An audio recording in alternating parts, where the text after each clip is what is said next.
Pero this time, talagang na-amaze ako. Ganda. Kapit na kapit. Super ganda. 2 thumbs up. Sabi mo, ang ngiti mo is mission push. Worth it yung pagpunta ko. Hello mga kadudes! Another case na naman tayo ng denture. This is a magnetic denture na naman. Sinimulan natin na i-upload yung Ivocup magnetic denture. Ngayon naman, Luciton material. Japan, mas mura siya sa Ivocup, pero good quality pa rin to. And na-explain naman natin kay ma'am yung ano yung difference ng Luciton sa Ivocup, at may isa pang stay plate. Yun yung pinakamura na material for magnetic denture na complete denture. Pero, syempre, doon na si ma'am sa middle, at saka from Japan. Japan na rin yung material na pinili ni ma'am. So, itatry natin to kung magugustuhan ni ma'am. Ang magnet... Okay, tapos, okay, kagat na, relax lang po. Ayan, happy talaga si ma'am dyan. Kaya tingnan ko sa salamin mo. Ganda! Thank you so much po, ma'am. So, ito yung old denture ni ma'am. Ayan. Yan siya. Yan nga po. Tanggalin ko muna yung ginawa na. Yan, makapit. Oh, wala yung polydent. Kumapit na siya. Ayan, this one. Magnetic kasi, mga katuts. Ayan. Magnet. Nagmamagnet siya. So, ito yung, bago. Ito yung old, tingnan niya.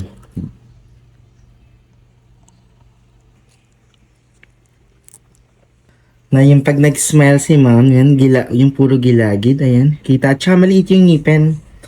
So, pero dito, sa bagong denture ni ma'am, sa magnetic, and the material that we use here is, Luciton, the Japan material. Talagang sinakto ni ma'am yung taga-Japan siya.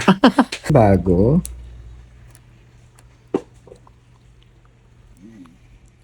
Okay. Ma'am, kumusta ang bago yung denture? Ay, maganda. Talagang 2 thumbs up. That is a magnetic denture, ma'am. So, talagang nakita ni ma'am yung video natin nang gumawa tayo ng magnetic denture, and ayan na. So, how about the kapit, ma'am, of the denture? Kapit na kapit. Ayan. How about the aesthetic? Yung ganda. Super ganda. Ma'am, actually, ma'am, di ba sabi niyo nagpagawa kayo ng denture? Oo. Ito nga sa amin, nagpagawa kayo ng denture. Nagpagawa ako ng denture, tapos hindi ko matandaan kung meron kami nga parang yung sinukat na una. Yes. Parang kaagad, final agad, wala yung Trial. trial. So, naniwala ako na siguro one time pwede. And dumating yung time na kailangan ko na yung denture. Talagang lubog na lubog yung nguso ko. Although alam ko naman talaga na mas lamang yung lalim. So akala ko nagagawa yun ng, di ba, ng mga technician o ng mga dentist na pag sunukatan ka, dapat alam nila yung korte ng mukha ng tao na mas mabagay. And then, talagang wala. Hindi siya pwede talagang gamitin dahil para akong walang ipin. Kaya nung makita ko yung TikTok mo, na-amaze talaga ako. Sabi ko, try ko to. Sabi ko. Kadiba, nasa Japan ako, sabi ko, Dok, papaskat ako siya na April. Galing pa kayo abroad na, ma'am. Abroad tayong... Oo, yung text ko sa'yo, sa Japan pa ako nung that time. Kasi sabi ko, April, nagpapa-sked ako sa'yo. Kaya yun. Talaga sabi ko, sugal to. Sabi ko, risk talaga to. Sabi ko nga, alam kong mahirap akong gama ng denture, kasi nga, iba na talaga. Kumbaga yung baba is talagang wala na halos. Dahil nga, since high school, talagang wala na akong ipin talaga that time. Kasali talaga ako ng magpapagawa ng ipin.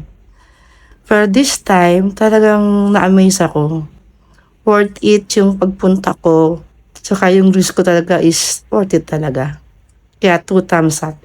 Yung nag-trial tayo, ma'am, remember, na inabot tayo Oo, ng 6 sabi ko hours? talaga, this is the first time talaga na 7 to 8 hours halos ako nag-trial. Sabi ko siguro nga nahirapan sa pagkuha. O sabi ko, mabusisi ka talaga. Sabi ko. Kasi yung mga sister ko, ang tagal mo naman. Pero sabi ko yung doc kasi is medyo mabusisi. Kasi sabi ko sana worth it. Makuha niya yung gusto kong ngiti ko. Yung gusto kong ng ipin ko. And this is it. Ay, Gan- finally, Finally. madadala mo na siya sa Japan. Yes, sana all. Sana, yung ako din ay madala din sa Japan soon.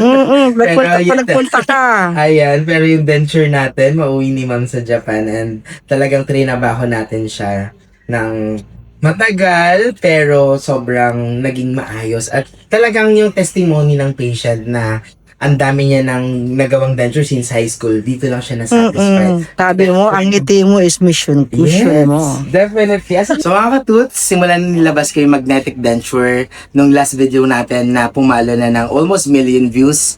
Ngayon naman, ang dami nagpapagawa ng magnetic denture, ang dami nagtatanong how it works, pero dun sa mga patient natin, ayan, tulad niyan, testimony na ang dami na nilang pinapagawang denture, pero ngayon lang sila na-satisfied. Hindi lang dun sa function, pati yung appearance itself. Kaya, imagine niyo si ma'am galing pang Japan and nag-risk siya.